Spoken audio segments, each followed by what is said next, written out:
Our next reader is without music, and we would like to welcome Daniel Felipe Escobar Vargas to the stage. Daniel, the stage is yours.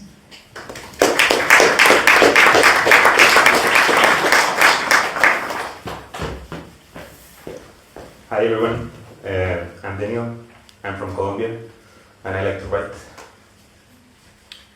This first poem I'm going to read you, I wrote it on Monday in a poetry workshop. It was the first time I write in English, sorry. It's called Let Me Begin Again. It has an epigraph of Mariana Enriquez, an Argentinian writer, and it says, "It's time to go back to those places that hurt." This is my first writing in English, hence I write as an immigrant in this tongue. How can I make mine all the things that I don't know? I see unpaved roads on the mountains. One of them will drive me home. I look for a place that I could fill with my own words. I seek for asylum just until the blow stops. Every language is a hope. Every language is a hope. Every language is a hope, a torch within the storm.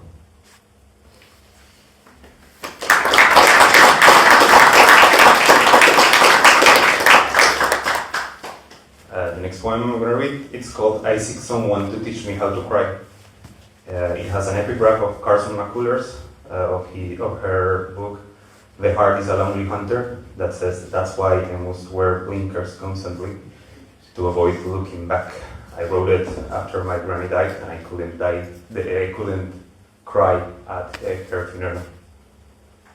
I seek someone to sit with me and teach me how to cry. To tell me, what do you do with your eyes? How do you force them into thorns to squeeze out so many past tears, so much bitter, ancient salt? They could teach me in a park, a quick intensive course, a few pointers, a path or two, a guide to escape this depth in my heart. I seek them among the people who cry when they must, whose flesh seems exposed to the wind, the filth, to the dust.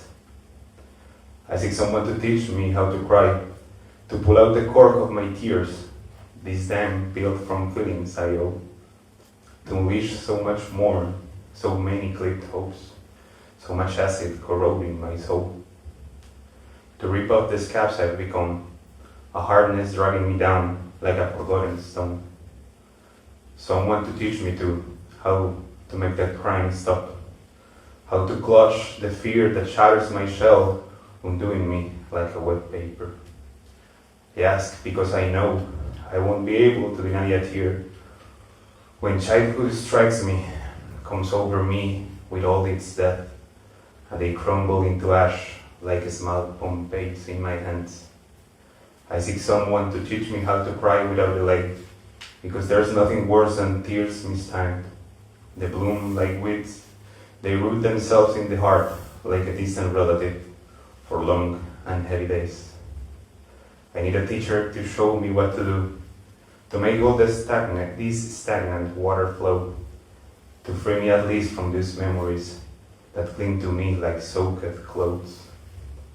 I seek someone to teach me how to cry, because I can no longer bear the scarcity of relief, the dryness of the empty well, waiting to break and flow again.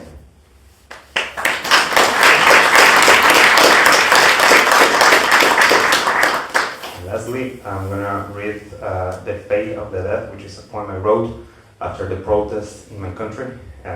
It's dedicated to Harper Corredor, a relative from my family that left us very soon. It has an epigraph from the Bible in Exodus 3:5 that says, "Then he said, take off your sandals, for the place where you are standing is holy ground. When heat creeps over my body, I will not feel pain. Before the flames have evaporated my tears, I will not allow myself to weep. If the asphalt fuses with my skin, I will not shudder. I die with the faith that this lotus, though it burns, will not be consumed." Thank you.